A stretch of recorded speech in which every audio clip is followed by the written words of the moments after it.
सुमितचे आई वडील म्हातारे झाले होते. सुमितच्या आईला अचानक बरं नव्हतं. त्यांची तब्येत खूपच बिघडली होती.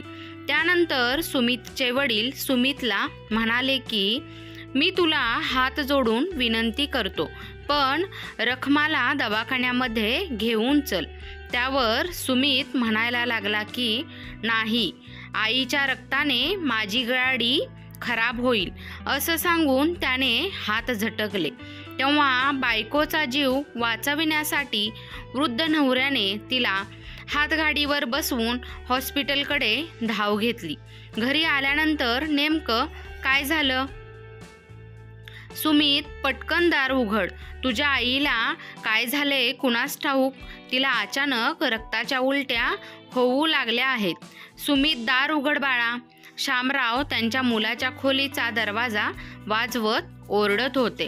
तेव्हा अचानक सुमितने खोलीचा दरवाजा उघडला आणि सुमित त्या खोलीतून बाहेर आला आणि म्हणाला, अरे काय अडचण आहे? कोण मेला आहे म्हणून मध्यरात्री दार वाजवून माझी झोप उडवत आहात? दारात उभा असलेल्या शामरावांनी त्याच्यासमोर हात जोडले आणि आपल्या मुलाला विनंती करू लागले की बाळा, थोडी मेहरबानी कर. आईला हॉस्पिटलपर्यंत घेऊन चल. तिला अचानक रक्ताच्या उलट्या होऊ लागल्या आहेत. माहिती नाही तिला असे अचानक का होऊ लागले. त्यामुळे तिची तब्येत जास्तच खराब झाली आहे. तू लवकरात लवकर तिला हॉस्पिटलला घेऊन चल, नाहीतर काहीही होऊ शकते. आपल्या बापाशी थेट बोलण्याची गरज नाही हे सुमितला समजले.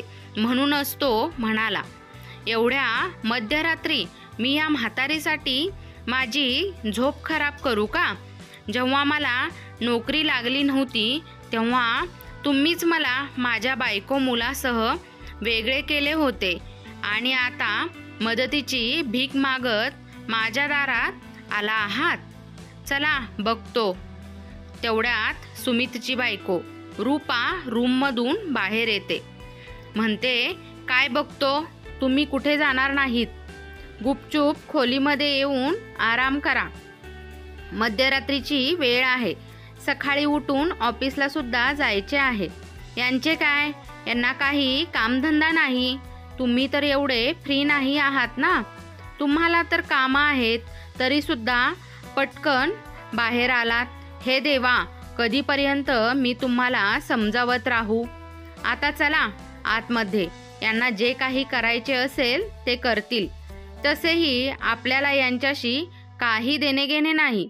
ते मरो तत्वा जगोत. आपल्याला काही फरकच पडत नाही. आणि या म्हातारीच्या रक्ताने आपली गाडी घाण करून घेणार तुम्ही. तेव्हा सुमितने सुद्धा आपल्या बाबांना हेच सांगून तिथून हाकलून लावले. मी 1 आठवड्यापूर्वीच नवीन गाडी घेतली आहे, म्हणून मी म्हातारीच्या रक्ताने माझी गाडी घाण खराब करू का? ती मी खराब करणार नाही. जा कुठेतरी ऑटो रिक्षा शोधा. आणि हो, जर तुमच्याकडे पैसे नसतील तर हे 100 रुपये घ्या आणि तिला नेऊन सरकारी हॉस्पिटलमध्ये भरती करा, जिथे उपचारासाठी पैसे सुद्धा भरावे लागणार नाहीत. एवढे बोलून मुलाने पटकन आपल्या घराचा दरवाजा बंद करून घेतला. पण इकडे शामरावांना काही समजतच नव्हते की आता काय करावे. कारण आपल्या मुलाचे बोलणे ऐकून ते स्तब्ध होऊन गेले होते. ते विचार करू लागले, हा कसला मुलगा ज्याचे पालनपोषण करण्यासाठी दिवस रात्र मेहनत केली, ऊन पावसाची पर्वा केली नाही, कधी पोटाला 4 घास मिळाले नाही तरी सुद्धा हाताचे काम थांबवले नाही. का तर आपल्या मुलाचे पोट भरावे आणि त्याने मोठे व्हावे. आज त्याच्या आईबाबांच्या जीवावर आले आहे, तर त्याच मुलाला आपल्या आईबाबांपेक्षा जास्त किमती स्वतःची गाडी वाटत आहेत. ते उभे राहून या सर्व गोष्टीचा विचार करत होते. तेवढ्यात त्यांच्या बायकोच्या खोकण्याचा आवाजाने ते त्या विचारातून बाहेर आले आणि धावतच आपल्या रूममध्ये गेले आणि बायकोला हिम्मत देऊ लागले. रखमा, तू हिम्मत हरवू नकोस. मी आहे तुझ्याबरोबर. तुला काहीही होऊ देणार नाही. जोपर्यंत मी जिवंत आहे तोपर्यंत काहीही करेन, परंतु मी तुला काहीही होऊ देणार नाही. मी नेहमी तुझी रक्षा करेन. फक्त तू मला साथ दे आणि थोडीशी हिम्मत दाखव. तू फक्त 2 मिनिटं थांब, मी येतो. एवढे बोलून शामरावजी आपल्या घरातून धावतच कोणाची तरी मदत मागण्यासाठी बाहेर पडले.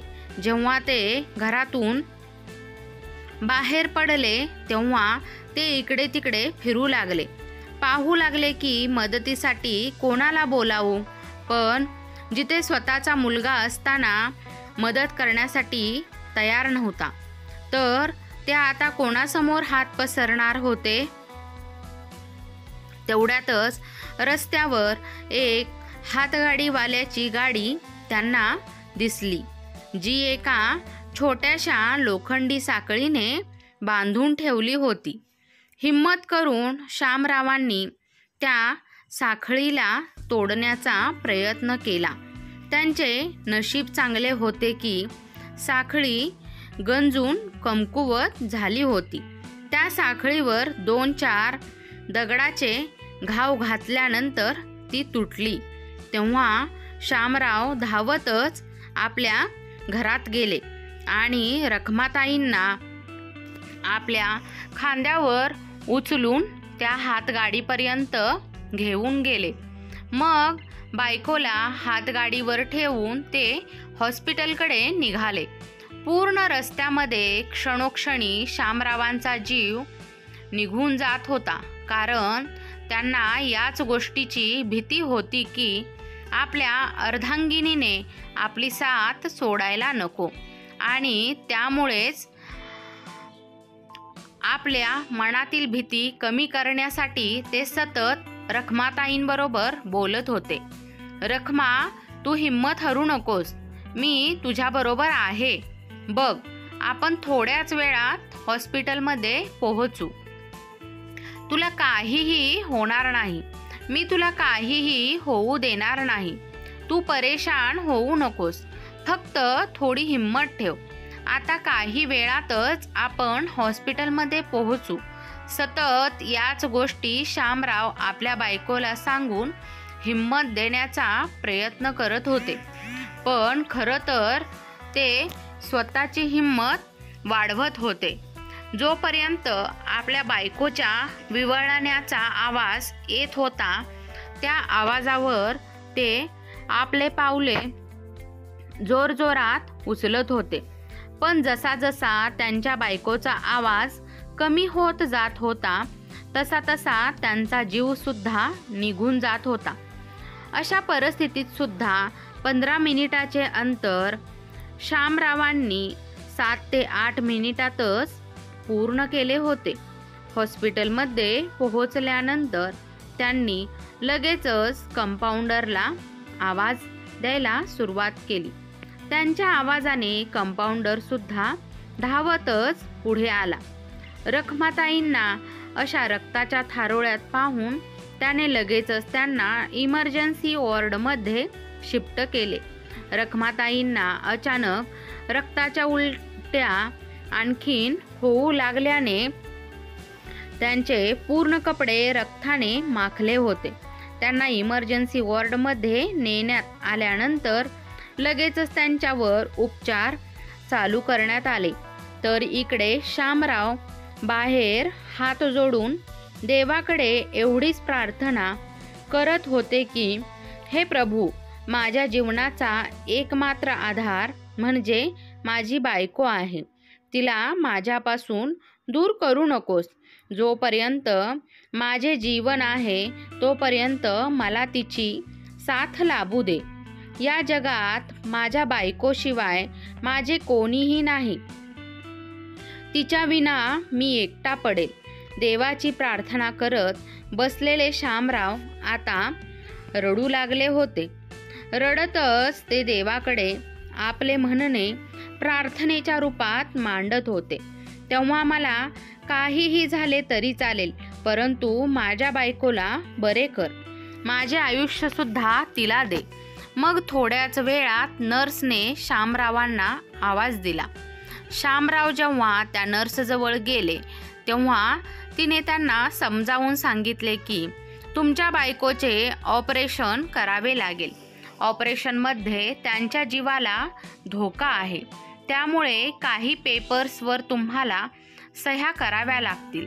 त्या नर्सचे बोलणे ऐकून शामरावांचा जणू जीवच जात होता.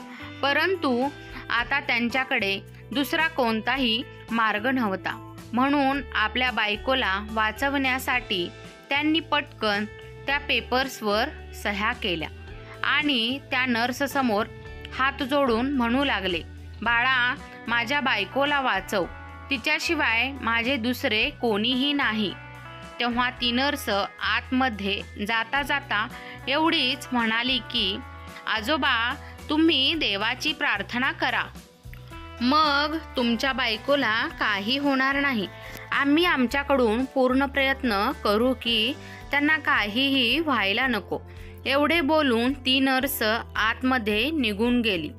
तर इकडे तासभर शामराव देवासमोर हात जोडून बसले होते. तेवढ्यात ऑपरेशन थिएटरमधून डॉक्टर बाहेर आले आणि शामरावांना म्हणाले, आता आपल्याला काही तास वाट पाहावी लागेल. त्यांना काही तासात शुद्ध आली तर खूप चांगली गोष्ट आहे, पण त्यांना काही तासात शुद्ध आली नाही तर मात्र खूप मोठी अडचण निर्माण होऊ शकते. त्यामुळे तुम्ही देवाकडे प्रार्थना करा की त्यांना लवकरात लवकर शुद्ध येऊ दे. आम्ही आमच्या परीने आमचे काम केले आहे. आता पुढे जशी देवाची इच्छा, कारण काही गोष्टी आमच्या हातात सुद्धा नसतात, त्या फक्त देवाच्याच हातात असतात. त्यामुळे आता सर्व काही त्याच्याच हातात आहे. त्यांना कधी शुद्ध येईल किंवा नाही हे त्यालाच ठाऊक. एवढे बोलून डॉक्टर तिथून निघून गेले. आजची रात्र शामरावांसाठी खूपच कठीण जाणार होती. त्या रात्री त्यांना झोप येत नव्हती. झोप तर दूरचीच गोष्ट, त्यांचे डोळे क्षणभर सुद्धा बंद होत नव्हते. डोक्यात फक्त हेच विचार चालू होते की कधी माझ्या बायकोला शुद्ध येईल. पूर्ण रात्र निघून गेली, पण रखमाताईंना शुद्ध आली नाही. दुसऱ्या दिवसाची सकाळ झाली तरी अजूनही रखमाताई बेशुद्धच होत्या. त्यामुळे शामराव खूपच टेन्शनमध्ये होते.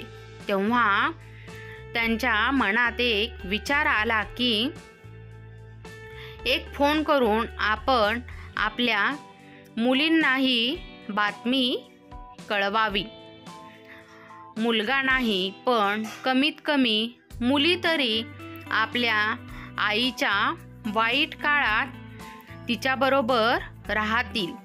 हाच विचार करून त्यांनी नर्सकडून फोन मागितला. जेव्हा त्यांनी आपल्या दोन्ही मुलींना रखमाताईंच्या तब्येतीविषयी सांगितले तेव्हा दोन्ही मुली आपापल्या घरातून आईला भेटण्यासाठी घराबाहेर पडल्या. तर इकडे शामराव पूर्ण रात्र जागून काढल्यानंतर आता आपल्या बायकोच्या बेडचा आधार घेऊन बसले होते. रखमाताईंना अजूनही शुद्ध आली नव्हती, परंतु शामराव त्यांचा हातात हात घेऊन बसले होते आणि त्यांच्याबरोबर बोलण्याचा प्रयत्न करत होते. त्यांच्या जुन्या आठवणी काढून ते रखमाताईंना उठवण्याचा प्रयत्न करत होते. तू अशा अवस्थेत मला एकट्याला सोडून नाही जाऊ शकत. आजपर्यंत प्रत्येक वाईट परिस्थितीमध्ये, कठीण काळामध्ये तू माझी साथ दिली आहेस. तुझ्यामुळेच मी आज इथपर्यंत पोहोचलो आहे. तू मला त्या वेळेला साथ दिलीस ज्या वेळेला माझे हात पूर्णपणे रिकामे होते. तुला आठवते का ग रखमा, जेव्हा पहिल्यांदा आपण शहरामध्ये आलो तेव्हा आपल्या दोघांकडे किती पैसे होते. भाड्याच्या घरात राहून आपण दिवस काढले. मग देवाच्या कृपेने हळूहळू आपण सर्व काही कमावले. तू त्या परिस्थितीमध्ये माझी साथ दिलीस. ज्यावेळी खाण्यासाठी माझ्याकडे 2 वेळचे भाकरी नव्हती आणि आज आपल्याकडे सर्व काही आहे, तेव्हा तू माझा हात सोडून कुठेही जाऊ शकत नाहीस. उठ रखमा, उठ. तू एवढी मतलबी कशी होऊ शकतेस? तू आता फक्त तुझा विचार करत आहेस. तू माझा सुद्धा विचार कर.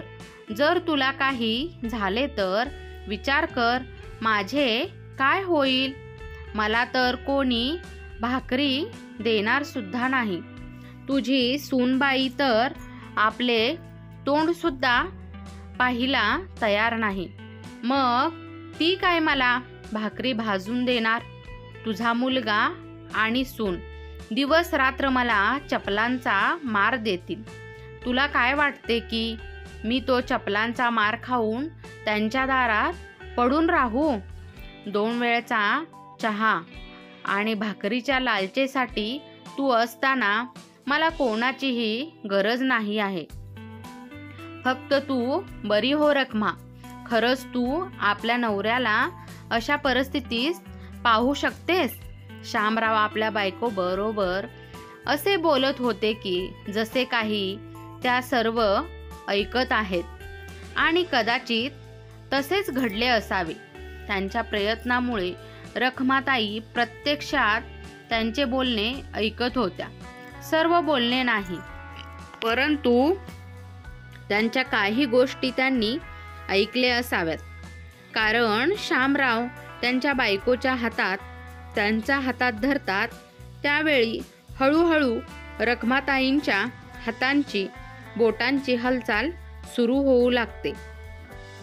तेव्हा शामरावांनी आपल्या बायकोकडे पाहिले तर रखमाताई हळुवारपणे डोळे उघडतात. शामरावांकडे पाहत होत्या. त्यांच्या डोळ्यामध्ये अश्रू होते, कारण शामराव रडत रडतच आपल्या बायकोबरोबर या सर्व गोष्टी बोलत होते. रखमाताईंनी डोळे उघडले. हे जेव्हा शामरावांनी पाहिले तेव्हा त्यांच्या आनंदाला पारावारच राहिला नाही. त्यांनी लगेचच तिथे असणाऱ्या नर्सला आवाज दिला आणि सांगितले की जरा डॉक्टरांना बोलवा. त्यांना म्हणावं की माझ्या बायकोला शुद्ध आली आहे, त्यामुळे एकदा येऊन तिची तपासणी करा. आपल्या नवऱ्याला पाहता क्षणीच रखमाताईंना त्यांची अवस्था समजली होती. त्यांची अवस्था पाहून रखमाताई सुद्धा भावूक झाल्या होत्या. त्यांच्या डोळ्यात सुद्धा पाणी आले.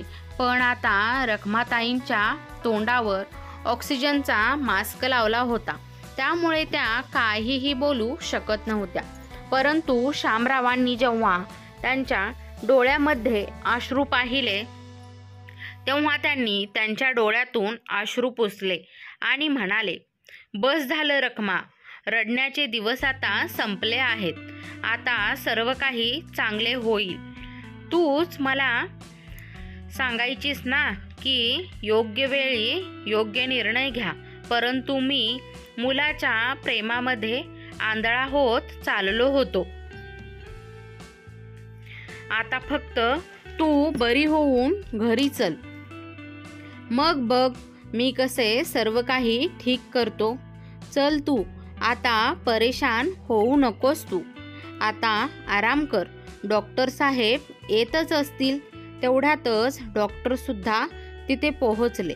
डॉक्टरांना पाहताच शामराव म्हणाले, डॉक्टर साहेबसुद्धा आले आहेत. डॉक्टर साहेब, तुम्ही आता हिचे चेकअप करा, असे म्हणत शामराव बाजूला जाऊन उभे राहिले. डॉक्टरांनी रखमाताईंचे चेकअप केले आणि म्हणाले की आता यांची तब्येत अगोदरपेक्षा खूप चांगली आहे. कमीत कमी धोका तरी टळला आहे. हळूहळू यांच्या तब्येतीमध्ये सुधारणा होत जाईल. एवढे बोलून डॉक्टर तिथून निघून गेले. तोपर्यंत त्यांच्या दोन्ही मुली रेवा आणि रमा ह्या आपल्या कुटुंबासह तिथे पोहोचल्या होत्या. आपल्या आईची अशी अवस्था पाहून दोघीही जोरजोरात रडू लागल्या. तेव्हा शामरावजी दोघींनाही शांत करत म्हणाले, मुलींनो, आता काळजी करण्यासारखं काही नाही. तुमची आई आता धोक्याच्या बाहेर आहे. शांत व्हा मुलींनो, नाहीतर तुम्हाला अशा रडताना पाहून तुमच्या आई सुद्धा परेशान होईल. मग शामराव आपल्या दोन्ही मुलींना घेऊन त्यांच्या आईजवळ गेले. परंतु आता आपल्या आईजवळ आल्यानंतर दोन्हीही मुलींनी असे कोणतेच बोलणे केले नाही की ज्याने आईला त्रास होईल. ते सर्वजण एकमेकांबरोबर बोलत होते. त्यानंतर रखमाताईंना औषध देऊन आराम करण्यास सांगितले. तेव्हा शामराव आणि त्यांच्या दोन्ही मुली हॉस्पिटलच्या रूम बाहेर आल्या. त्यावेळी मुली शामरावांना विचारू लागल्या, बाबा, हॉस्पिटलचे बिल तुम्ही कसे भरणार आहात? तेव्हा शामरावांचे जावई मध्येच म्हणाले की तुम्ही वेडे आहात का? ह्या वेळेला बाबांबरोबर असे बोलणे करत आहात? बाबा, तुम्ही चिंता करू नका, सर्व काही ठीक होईल. फक्त आईंना बरे वाटू द्या, बाकी इतर गोष्टी होऊन जातील. आम्ही दोघीही मिळून सर्व गोष्टी पाहू. शामरावांच्या दोन्ही जावयांनी जेव्हा असे बोलणे केले तेव्हा शामरावांची छाती गर्वाने फुलून आली. कारण त्यांना या गोष्टीचा अंदाज नव्हता की त्यांना एक मुलगा नाही तर त्यांना 2 मुले आहेत. ते तर आपल्या जावयांना फक्त जावयाप्रमाणेच मानत होते. परंतु त्यांना आज या गोष्टीची खात्री झाली होती की त्यांचे जावई त्यांना आपले सासरे मानत नाहीत तर आपल्या बाबांसमान समजतात. शामराव मनातून खूपच गर्व करत होते की त्यांचे जावई किती चांगले आहेत. आता ते त्यांच्या मुलासमान जावयांना म्हणाले, तुम्ही काळजी करू नका, मी सर्व काही मॅनेज करेल. आता काही काळ मी काहीही करू शकत नाही, पण नंतर मी माझ्या बायकोसाठी काहीही करू शकतो. म्हणून तुम्ही काळजी करू नका बाळांनो. तुम्ही जे बोलता त्याने माझे हृदय भरून आले आहे. आता भविष्यात मला काळजी करण्याची गरज नाही, कारण मला माहीत आहे माझी 2 मुले जिवंत आहेत. तेव्हाच त्यांच्या मुलाची आठवण आली. तेव्हा जावई आणि मुली विचारू लागल्या की बाबा, दादा वहिनी कुठे आहेत? आईची एवढी तब्येत खराब आहे आणि ते दोघेही अजून इथे आले नाहीत. त्यामुळे शामरावांनी त्यांना सर्व गोष्टी सांगितल्या. जेव्हा ते मदत मागण्यासाठी आपल्या मुलाच्या घरी गेले होते तेव्हा मुलाने आणि सुनेने त्यांच्याबरोबर कसे वर्तन केले होते. मग शामराव आपल्या मुलींना म्हणाले, मुलींनो, आता 2-4 दिवसाचा प्रश्न आहे. तुम्ही घरी जाऊन राहा. कमीत कमी जेवण बनवून हॉस्पिटलमध्ये तरी घेऊन याल. तसे आता तळमजल्यावर मी आणि तुमची आईच राहतो. तुमचा भाऊ आणि वहिनी वरच्या मजल्यावर राहतात आणि त्यांना या गोष्टीशी काही एक देणं घेणं नाही की आपण काय करत आहोत. तुमची वहिनी तर एवढी बोलली आहे की आमच्या जगण्याने किंवा मरण्याने सुद्धा त्यांना काहीही फरक पडणार नाही. त्यामुळे मला त्यांना दाखवावेच लागेल की मी काय करू शकतो. मला माहिती आहे की मी भावनिक होऊन सर्व काही गमावले आहे. एवढेच काय तर मजबुरीमध्ये येऊन मी माझी सर्व दुःखाने सुद्धा विकली आहेत. आणि ती सुद्धा तुमच्या भावासाठी. पण आज तुमच्या भावाने तुमच्या आईला हॉस्पिटलमध्ये घेऊन येण्यासाठी नकार दिला. ही गोष्ट मी विसरणार नाही. आणि बघा मी आता त्याला कशी अद्दल घडवतो. तेव्हा त्यांच्या दोन्ही जावयांनी त्यांच्या मुलींना तिथेच ठेवले जोपर्यंत रखमाताईंना हॉस्पिटलमधून डिस्चार्ज मिळत नाही तोपर्यंत. पण आता 4 दिवसानंतर रखमाताईंना हॉस्पिटलमधून डिस्चार्ज मिळाला होता आणि त्यांना घेऊन शामराव आपल्या घरी पोहोचले होते. घरी पोहोचल्यानंतर रखमाताईंना शामरावांनी समजावले होते की आता त्यांना मतलबी मुलाची कोणतीही गरज नाही आणि तसेही तो आता स्वतःच्या पायावर उभा आहे. त्यामुळे स्वतःच्या कुटुंबाचा खर्चाची जबाबदारी आणि त्यांचा खर्च तो स्वतः पूर्ण करू शकतो. आपल्यावर त्यांचा कोणताही अधिकार नाही. त्यामुळे आता इथे जे काही आहे ते सर्व माझे आहे. आपल्या बायकोला हॉस्पिटलमधून घरी आणल्यानंतर त्यांनी आपल्या मुलाबरोबर किंवा सुनेबरोबर कोणतेही बोलणे केले नाही. ते फक्त वकील साहेबांकडे गेले आणि त्यांच्याबरोबर बोलणे केले. तेव्हा वकील साहेबांनी त्यांना काही गोष्टी समजावल्या की मी आता जे काही सांगत आहे ते तसे तुम्ही जर केले तर सर्व काही तसे होईल जसे शामरावांना वाटत होते.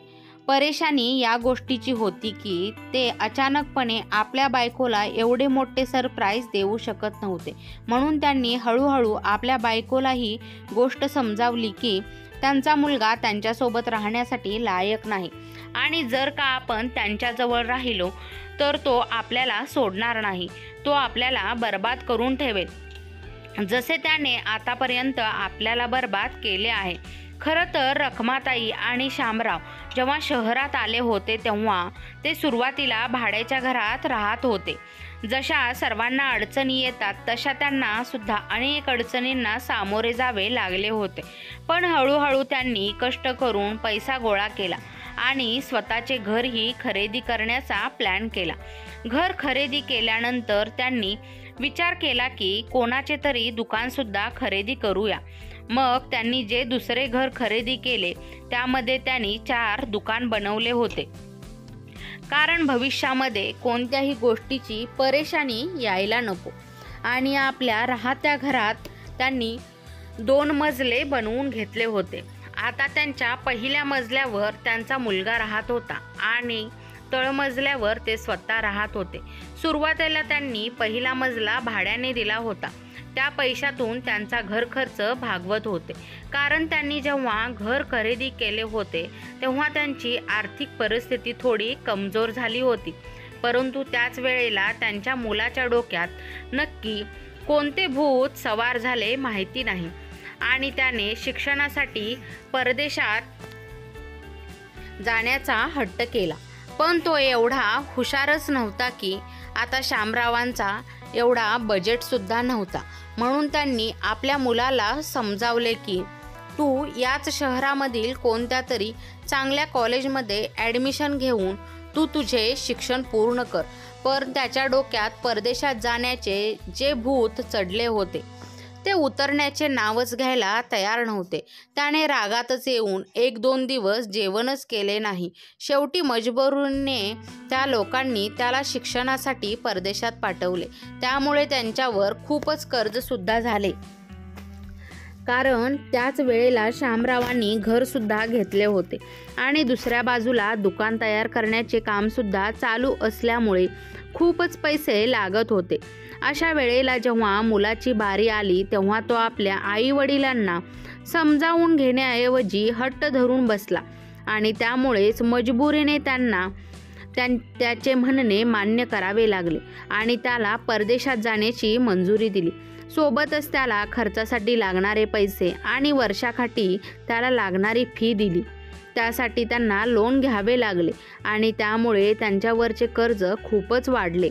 पण त्यांना आशा होती की मुलगा शिकून आला की सर्व काही तो सांभाळेल. आता काही वर्ष आपण असेच काढू असा त्यांचा विचार होता. पुढे दुकानांचे भाडे आणि घराच्या वरच्या मजल्याचे भाडे, त्यातून मिळणाऱ्या पैशांची त्यांना चांगली मदत होऊ लागली. अशातच त्यांच्या दोन्ही मुलीसुद्धा शिक्षण घेत होत्या. त्यांच्या खर्चासाठी सुद्धा शामरावांना पैशांची गरज पडत होती. पण कसे तरी करून त्यांनी आपल्या मुलाचे आणि मुलींचे शिक्षण पूर्ण केले. मग त्यांनी आपल्या मुलीच्या लग्नाविषयी विचार करण्यास सुरुवात केली. तेव्हा त्यांच्या मुलींचा सुद्धा या गोष्टीवर होकार होता. म्हणून शामरावांनी लगेचच आपल्या दोन्ही मुलींची लग्न केली आणि लग्नानंतर त्यांच्या दोन्ही मुली आपापल्या कुटुंबात खूपच आनंदी राहत होत्या. त्यानंतर त्यांचा मुलगा घरी परतणार होता. तेव्हा त्यांना आशा होती की शहरात त्याला चांगल्या प्रकारची नोकरी मिळेल. तो इथे नोकरी करेलच. जिथे नोकरी करेल त्याला चांगला पगारसुद्धा मिळेल असे त्यांना वाटत होते. परंतु तो शिक्षणामध्ये चांगला नव्हता. त्यामुळे परदेशातून आल्यानंतर त्याला घरीच बसून फुकट खाण्याची सवय पडली. मग शामरावांना असे वाटू लागले की त्याचे लग्न केल्यानंतर तो काहीतरी कामधंदा करेल. परंतु त्याचे लग्न करून दिल्यानंतर सुद्धा तो घरीच पडून असायचा. उलट लग्नानंतर तो आता हळूहळू कमी लोकांच्या संगतीत येऊन जुगारामध्ये पैसे लावू लागला होता. परदेशात तर तो फक्त आपल्या आईबाबांचे पैसे उडवण्यासाठी गेला होता. त्याला मौज मजा करायची होती. म्हणूनच तो आपल्या आईबाबांपासून दूर गेला होता. आता तो खूप वेळ जुगारामध्येच गुंतलेला असायचा. तेव्हा त्याच्या वडिलांनी शामरावांनी त्याला खूप वेळा समजवण्याचा प्रयत्न केला की हे तू सर्व सोडून तू नोकरीकडे लक्ष दे. काहीतरी कामधंदा कर तू. आता जे काही खेळत आहेस तो सगळा नशिबाचा भाग आहे. नोकरी करून मेहनतीने पैसे कमव. मेहनतीने मिळालेला पैसा कधीही आपली साथ सोडत नाही.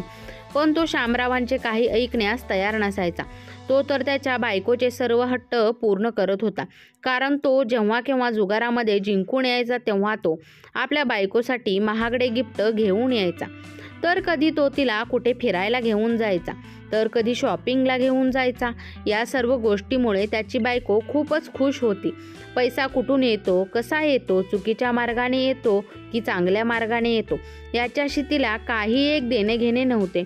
पण आता शामरावांच्या डोक्यावरून जेव्हा पाणी जाऊ लागले तेव्हा ते आपल्या मुलाला म्हणाले की तू तुझ्या बायको आणि मुलांना घेऊन आमच्यापासून वेगळा होऊन घराच्या वरच्या मजल्यावर राहा. त्यांनी हा विचार करून त्याला वेगळे राहण्यास सांगितले की तो आपल्या मुलांचा विचार करून तरी काम करू लागेल. त्यामुळे त्याला त्याच्या जबाबदारीची जाणीव होईल. परंतु नाही, त्याला या गोष्टीची काही समज आली नाही. उलट जेव्हापासून त्याला वेगळे राहण्यास सांगितले होते तेव्हापासून त्याची मिळकत ठप्प झाली होती. कर्ज काढून तो दिवस काढत होता. पण कर्जाची परतफेड न केल्यामुळे कर्ज देणारी माणसे घरी येऊ लागली होती. अशातच पुत्रप्रेमामुळे त्यांची 2 दुकाने एक एक करून विकली गेली होती. तरीही शामराव घर चालवतच होते. पण आता गोष्ट त्यांच्या हातामध्ये राहिली नव्हती. म्हणून त्यांनी आता अशा मुलाची साथ द्यायची नाही असे त्यांनी ठरवले. कारण त्याला आपल्या आईबाबांविषयी थोडेसुद्धा प्रेम नाही. तो तर आपल्या आईबाबांच्या मरणाची प्रार्थना करत आहे. त्यांना समजवले की आपल्या मुलाला आपल्या मरणाने काही फरक पडणार नाही. मग त्याच्यासाठी आपण धडपड का करावी? आईबाबांचे जे काही कर्तव्य असतात ती कर्तव्य तर आपण पूर्ण केली आहेत. त्याला चांगले शिक्षण दिले कारण की त्यांनी या जगात स्वतःच्या पायावर उभे राहावे. त्याचे लग्न करून दिले. एवढेच काय तर त्याच्या कुटुंबाचे पालनपोषण सुद्धा करण्याची जबाबदारी सुद्धा पार पाडली. परंतु या सर्व गोष्टी करून त्याला काहीही फरक पडत नाही. तो खूप स्वार्थी होता. त्यामुळे शामरावांनी सुद्धा आता निर्णय घेतला होता की आपण सुद्धा स्वार्थी बनूया. आपण स्वतःचा आणि आपल्या बायकोचा विचार करूया. आपल्या वाईट वेळी ज्यांनी आपल्याला मदत केली आपण त्यांच्यासोबत राहूया. आता आपण आपल्या मुलाला चांगलीच अद्दल घडवूया. कारण तो जे काही वागला आहे त्याची शिक्षा त्याला नक्कीच मिळायला हवी. आता त्याच्या मुलाविषयी त्यांच्या मनात कोणतीही प्रेमभावना राहिली नव्हती. कारण ज्या मुलाने मरणाच्या दारात उभ्या असलेल्या आईला पाहून सुद्धा एकदाही हॉस्पिटलमध्ये येऊन तिला पाहण्याचे कष्ट घेतले नाही आणि जिने आपल्याला जन्म दिला त्या आईला तो हॉस्पिटलमध्ये घेऊन जाण्यासाठी तयार झाला नाही. त्या मुलाबरोबर आपण नाते ठेवायचे कशाला? असे जेव्हा शामरावांनी आपल्या बायकोला म्हणजे रखमाताईंना समजावले तेव्हा त्यांना सुद्धा ही गोष्ट पटली. मग त्यानंतर शामरावांनी वकील साहेबांना आपल्या घरी बोलावले आणि मुलाला सुद्धा बोलावून घेतले. जेव्हा मुलगा खाली आला तेव्हा काही दिवसापूर्वी शामरावांनी बनवलेले फरमान वकील साहेबांना आपल्या मुलाला ऐकवायला सांगितले. कारण शामरावांनी आपल्या बायकोची अवस्था पाहून आपले वारसपत्र बनवून घेतले होते. कारण त्यांना या गोष्टीचा अंदाज आला होता की आपला मुलगा आणि सून मतलबी आहेत. संपत्तीसाठी ते काहीही करू शकतात. म्हणूनच त्यांनी वारसपत्र तयार करून ठेवले होते. वकील साहेबांनी ते वारसपत्र वाचून दाखवण्यास सुरुवात केली. त्यात त्यांनी स्पष्टपणे उल्लेख केला होता की माझा आणि माझ्या बायकोचा मृत्यू जर आकस्मिकरित्या झाला किंवा आम्हाला कोणताही आजार झाले आणि आमच्यावर उपचार न होताच आमचा मृत्यू झाला तर आमची सर्व संपत्ती एखाद्या अनाथाश्रमाला किंवा वृद्धाश्रमाला दान करावी. आणि जर का आमच्या मुलींनी आमची सेवा केली तर त्यांनी आमची सेवा केली या कारणाने आमच्या मृत्यूनंतर दोन्ही मुलीमध्ये समान संपत्तीची वाटणी करावी. आणि जर का माझ्या मुलींनी माझी सेवा केली तर आमची संपत्ती माझ्या मुलींनाच मिळेल. माझ्या मुलाला माझ्या संपत्तीमधील एक फुटकी कवडीसुद्धा देण्यात येऊ नये. या सर्व गोष्टी त्यांच्या मुलाच्या समोरच झाल्या, ऐकवण्यात आल्या आणि शामरावही असे म्हणाले की आज संध्याकाळपर्यंत तू माझे घर खाली कर. तू तुझे सामान आणि तुझी चमचमची गाडी घेऊन इथून बाहेर पडायचे. जर उद्या सकाळी तुझे तोंड मला माझ्या घरात दिसले तर मी पोलिसांना सांगून तुला असा प्रसाद देईन की तो तुला आठवणीत राहील. आणि ही तुझी बायकोसुद्धा मला इथे उद्या दिसायला नको, नाहीतर तू बसण्याच्या लायक सुद्धा राहणार नाहीस. आता आपल्या बाबांनी आपली सर्व संपत्ती आपल्या मुलींना देण्याचे ठरवले आहे. ही गोष्ट त्याच्या पचनी पडत नव्हती, पण तो काहीही करू शकत नव्हता. आता एक राहिलेले दुकानसुद्धा शामरावांनी आपल्या मुलाकडून स्वतःकडे घेतले. कारण त्या दुकानाच्या मदतीने त्यांच्या मुलाने गाडी खरेदी केली होती. अशा प्रकारे शामरावांनी आपली सर्व प्रॉपर्टी आपल्या ताब्यात घेतली होती आणि आपल्या मुलाला त्याची लायकी दाखवून दिली होती. त्यांचे कर्तृत्व किती आहे तो ज्या गाडीविषयी बोलत होता ती गाडीसुद्धा त्याने आपल्या बाबांच्या दुकानातील पैशांच्या जोरावर घेतली होती. एवढेच नाही तर ज्या घराचा दरवाजा त्याने आपल्या बाबांच्या तोंडावर बंद केला होता ते घरसुद्धा त्याच्या बाबांनीच बनवलेले होते. त्यानंतर त्यांनी आपल्या मुलाला खूप गोष्टी ऐकवल्या. मग दुसऱ्या दिवशी सकाळी शामराव त्यांचा दरवाजा ठोठवणार होते, परंतु त्यांना आठवले की मागच्या वेळेस आपण दरवाजा ठोठावला होता तेव्हा त्यांच्या मुलाने आणि सुनेने त्यांच्यासोबत कसे वर्तन केले. म्हणून त्यांनी स्वतः दरवाजा वाजवला नाही तर पोलिसांना फोन केला आणि आपल्या घरी बोलावून घेतले. जवळच पोलीस स्टेशन असल्यामुळे पोलीससुद्धा लवकरच त्यांच्या घरी पोहोचले. पोलिसांनी जसा दरवाजा वाजवला व आवाज दिला तसा सुमित दरवाजा उघडून दरवाजातच उभा राहिला. तेव्हा पोलिसांनी त्याला सांगितले की 1 तासाच्या मध्येच तू जर घर खाली केले नाही तर आम्हाला तुझ्यावर कारवाई करावी लागेल. तेव्हा मोठ्या गुरमीत सुमित पोलिसांना म्हणाला, तुम्हाला जे काही करायचे असेल ते करा. हे घर माझ्या बापाचे आहे आणि माझ्या बापाच्या संपत्तीवर मुलाचाही तितकाच हक्क असतो आणि मी त्यांचा एकुलता एक वारस आहे, म्हणून त्यांच्या पूर्ण संपत्तीवर माझाच हक्क आहे.